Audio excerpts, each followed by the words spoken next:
Lelaki di atas kerusi itu memegang 686 dan bersedia untuk berperang. Tanpa diduga, apabila lift perlahan-lahan naik, dia hendak berdiri dan menembak. Begitu sahaja, dia tidak melepaskan satu tembakan dan adegan itu menjadi sarang tebuan. Nampaknya Sang Biao mesti mengambil semula pemacu kilat USB rahsia ahli daripada Lisa hari ini. Pada masa ini, Sang Biao secara tidak sengaja memandang ke arah tingkap yang terbuka dan tersilap menyangka bahawa Lisa mungkin telah melarikan diri. Tetapi baru sahaja dia berpaling untuk pergi, telefon di dalam rumah tiba-tiba berdering. Dia tidak tahu bahawa Lisa sedang bersembunyi di atas rasuk di atas kepalanya. Mendengar bahawa orang di hujung telefon itu adalah anak kepada pemiliknya, Sang Biao segera memutuskan untuk mengambil ibu dan anak itu sebagai tebusan untuk memaksa Lisa muncul. Kemudian Lisa mengambil kodnya dan pantas mengikut di belakang. Apabila dia sampai, dia terserempak dengan budak kecil yang dikejar. Selepas cepat berurusan dengannya,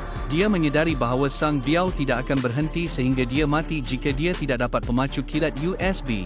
Jadi Lisa mengambil inisiatif untuk menghubungi mereka dan berpura-pura meminta perdamaian dan menetapkan lokasi transaksi di lapangan terbang. Akibatnya, anak buah Sang Biao membuka telefon dan terkedu. Letupan mengejut itu pantas menarik polis mengepungnya. Sang Biao melihat bahawa dia dipukul dan ingin berpura-pura menghentikan pengebumian dan segera meninggalkan tempat kejadian, tetapi dia masih terlalu lambat. Lisa dan seorang lagi ditahan polis pada masa yang sama. Tanpa diduga, kata-kata Lisa seterusnya membunuh Sang Biao secara langsung. Kemudian, Lisa bukan sahaja menyingkirkan Sang Biao dengan bantuan polis, malah turut menaiki pesawat untuk berlepas dengan selamat. Seluruh filem berakhir di sini.